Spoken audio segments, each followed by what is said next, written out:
Okay, this is Kevin Berenz in Washington, D.C. I have Tyler Westbrook of Why Not News on the line.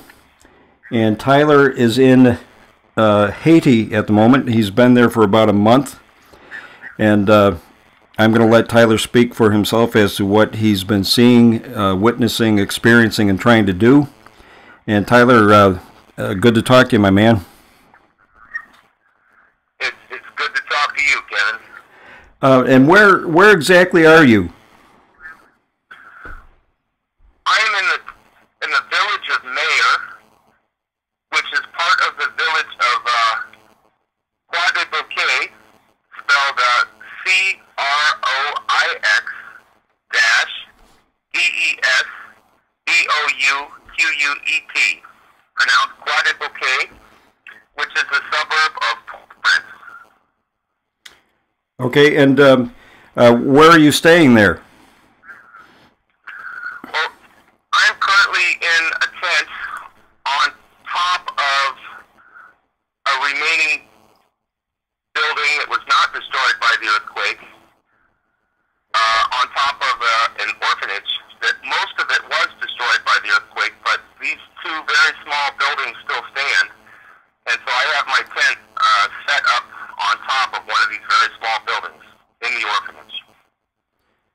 Well, if you could, maybe you could describe a macro overview of what you've seen in the immediate surroundings, and then maybe go out from there, because I understand that maybe yesterday, day before, you went to Port-au-Prince for the first time.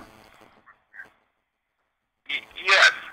Okay, I will start with the town of Mayor.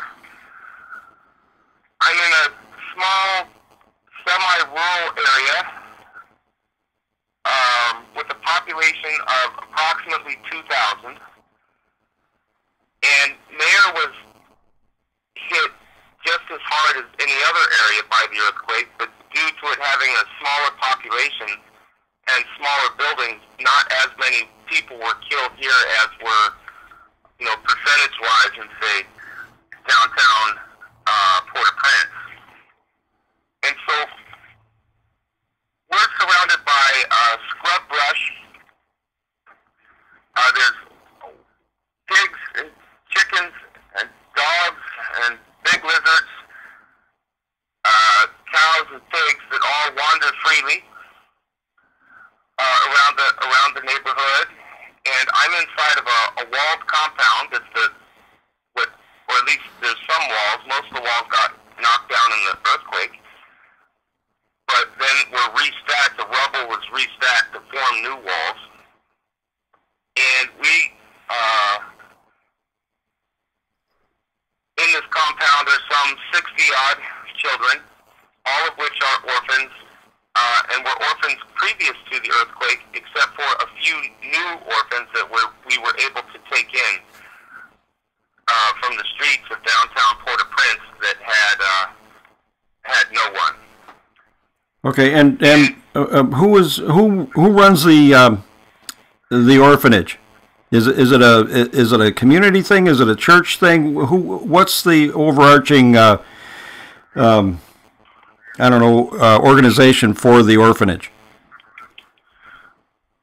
Well, it is run by a single man, and the support that he gets from a few friends and family members that are also very poor.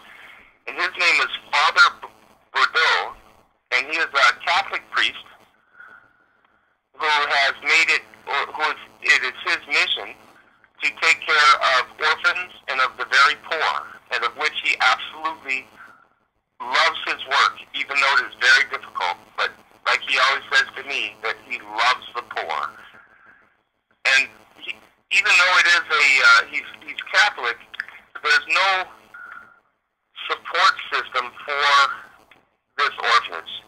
The greater Catholic community or the church gives nothing to this orphanage, and he's able to somehow, most of the time, be able to feed and care for these children, but sometimes there is no food. And 60 kids eat a lot, and it's kind of hard to keep up with it sometimes, even though it is mostly rice and beans that they eat. So the name of the organization, if I can find my flashlight here, is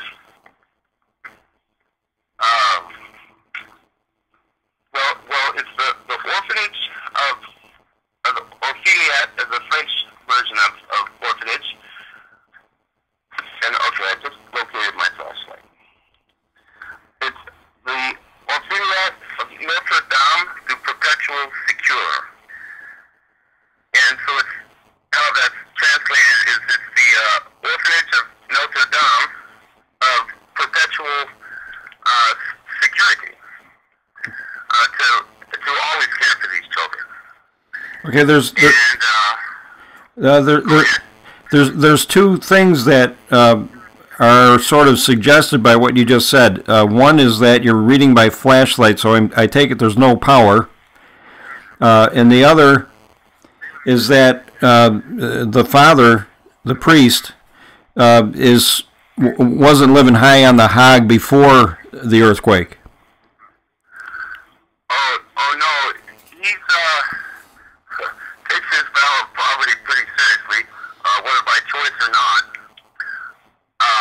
And things are very difficult here, and things were very difficult, or so I've been told, before the earthquake, where, for example, the children have no personal possessions other than a change of clothes, and if they are lucky,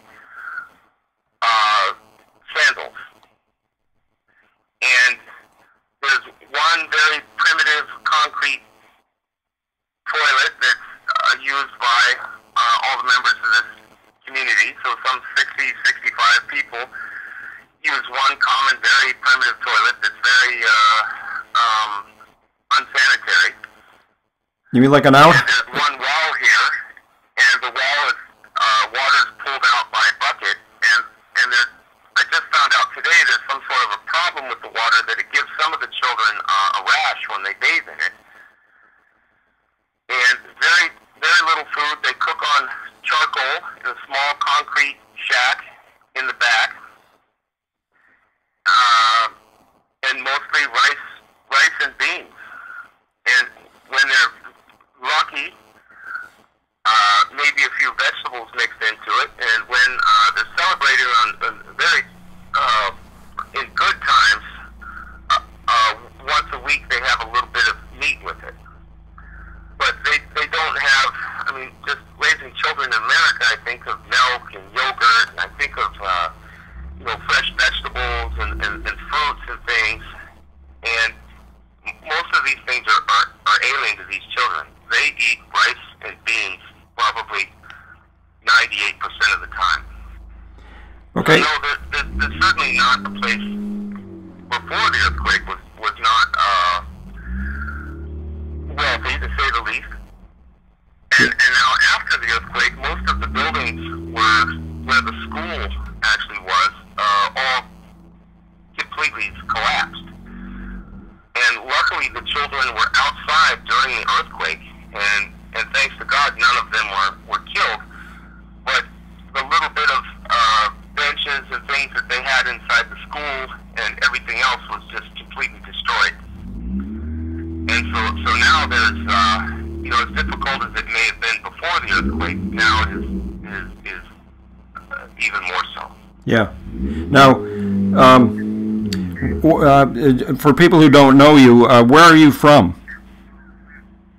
Well, I'm from Vermont, in a small town called Lincoln.